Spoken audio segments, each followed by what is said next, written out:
नमस्कार, मैं हूं कपिल और आप देख रहे हैं नेक्स्ट 9 न्यूज। अगर बंगाल की बात करी जाए तो बंगाल एक ऐसा स्टेट है, ऐसा राज्य है जिसे बीजेपी अभी तक नहीं कब्जा पाई है, यानी कि सरकार यहां पर नहीं बनी है। और बंगाल में रामनवमी के मौके पर जो हिंसा हुई उसको लेकर अब अगर स्मृति ईरानी की बात करी जाए तो वो बड़े सवाल खड़े कर रही हैं। वो कह रही हैं कि बंगाल की हालात जो है वो काफी बुरे हो चुके हैं।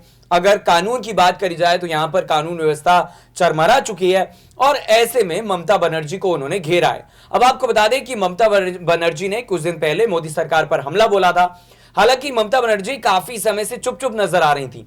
देखिए, लोकसभा सदस्यता जब राहुल गांधी की गई थी तब भी उम्मीद ये की जा रही थी कि जो ममता बनर्जी हैं वो बीजेपी के खिलाफ मोर्चा खोल देंगी, लेकिन ऐसा होता हुआ नजर नहीं आया। हालांकि इसके कुछ दिन बाद उन्होंने जिस तरीके के बयान दिए उससे एक बार फिर से यह जग जाहिर हो गया कि ममता बनर्जी इस तरीके का हमला करती रहेंगी। और आपको यह भी बताते चले कि अखिलेश यादव जब कोलकाता पहुंचे थे तब उन्होंने ममता बनर्जी से मुलाकात की थी।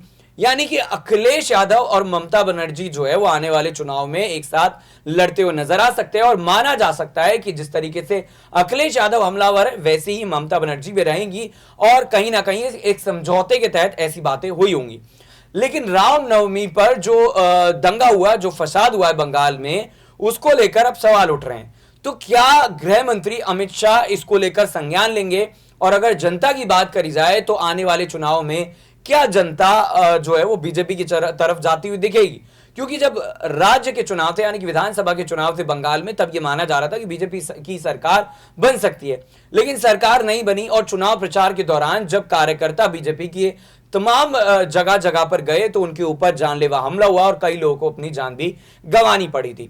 तो इसी को लेकर अब बड़े सवाल जो है वो एक बार फिर से खड़े हो रहे हैं। हालांकि लोकसभा का बड़ा चुनाव है और चुनाव से पहले कहीं ना कहीं इस तरह की चीजें होना अपने आप में ये सवाल खड़े कर देता है कि आखिर चुनाव से पहले ही इस तरह की चीजें क्यों हो रही, कौन जो है वो सियासी फायदा उठाने की यहां पर कोशिश कर रहा है। और स्मृति ईरानी की अगर बात करी जाए तो देखिए, केंद्रीय मंत्री के तौर पर उन पर भी कई सवाल खड़े होते हैं।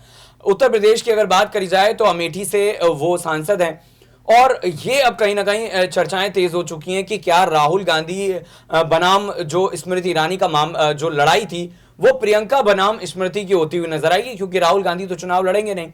तो बड़ा सवाल यही खड़ा होता है कि विपक्ष कहीं ना कहीं बीजेपी के खिलाफ एक सियासी जो बिसात है वो बिछाने की कोशिश कर रही है।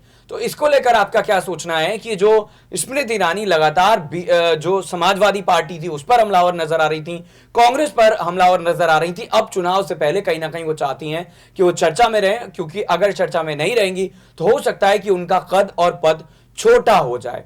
तो जरूर बताइएगा आप अपनी राय। फिलहाल हमारी इस खास पेशकश में इतना ही। देखते रहिए नेक्स्ट 9 न्यूज। नमस्कार।